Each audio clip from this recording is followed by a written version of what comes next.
Every year, 6 million tons of Cheddar cheese are produced worldwide. With a market valued at over $3 billion, this cheese is the darling of fast food restaurants. But do you know how it is made?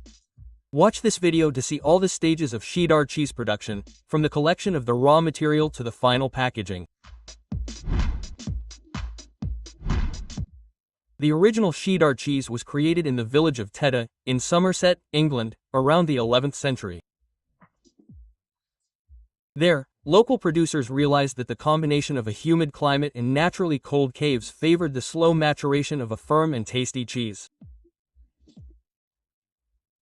The characteristic color of the cheese originally came from the diet of the cows that provided the milk for the cheese, as it was a diet rich in beta-carotene, which gave the cheese an orange hue.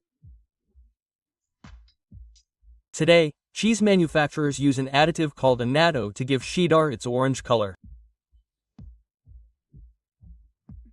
An interesting fact about Cheddar is that in 1840, farmers from the region where this cheese originated offered Queen Victoria a piece of Cheddar cheese made from the milk of 750 cows and weighing around 500 kilograms as a wedding gift.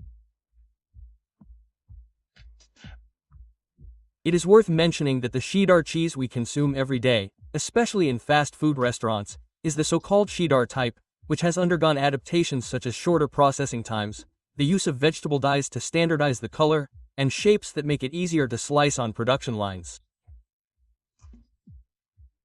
Authentic Cheddar is still produced in England under the West Country Farmhouse Cheddar certification, which guarantees its quality and origin. However, since Cheddar cheese is made in factories, each factory unit usually receives dozens of tanker trucks per day. Right at the gate, technicians collect samples that undergo microbiological analysis, acidity checks, and somatic cell counts. Any batch that does not meet the standards is rejected, as undesirable microorganisms could alter the flavor, texture, and safety of the cheese. Once the tests have passed, the milk is sent to stainless steel silos kept at a low temperature, where it is stored for a few hours before entering the production line. The next step is to standardize the fat content. A centrifugal separator adjusts the proportion of cream and whey, ensuring that each batch is identical to the previous one. The milk is then pasteurized. It passes through a heat exchanger where it quickly rises to around 72 C, remains there for 15 seconds and cools again. This shock eliminates pathogenic bacteria without compromising proteins essential for the formation of the mass. After cooling to around 32 C, the liquid is at the right point to receive bacteria and rennet. Factories use mixtures of selected lactic bacteria known as starters. They consume lactose and produce lactic acid, lowering the pH of the milk.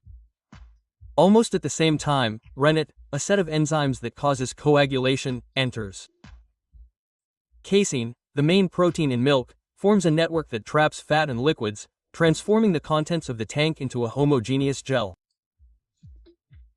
To achieve the orange hue that consumers associate with the product, annatto powder or solution is added. The addition occurs while the milk is still liquid, ensuring uniform coloring in the final mass. After about 40 minutes, the gel is ready to be cut by mechanical blades called harp knives. They slice the curd into cubes.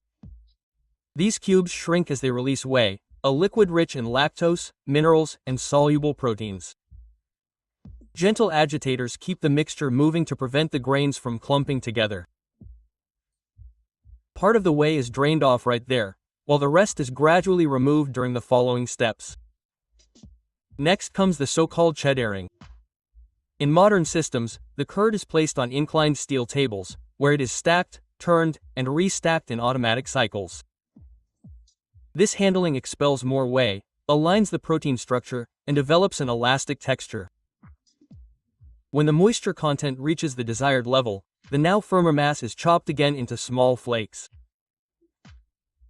The exact moment is monitored by pH sensors and by stretching tests performed on samples. The flakes fall into closed mixers. There they receive salt that enhances the flavor and acts as a preservative. And depending on the recipe, small amounts of sodium phosphates or citrates are also added. These emulsifying salts help the cheddar to melt evenly, a feature valued by fast food chains. Next comes the molding stage, which can occur in blocks of 18, 10 or 5 kilograms, depending on the commercial destination. The mass falls into molds lined with plastic and then undergoes hydropneumatic pressing. Under constant pressure, the cheese eliminates air bubbles and consolidates. Excess whey runs through side channels and is collected for other purposes, such as the production of whey protein or animal feed. Then it is time for maturation. While artisanal cheddars can mature for 6, 12 or even 24 months, the industrial version undergoes a much shorter period, usually between 14 and 20 days.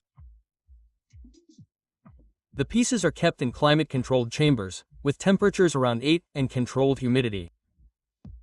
During this time, the milk's natural enzymes break down proteins and fats, softening the flavor.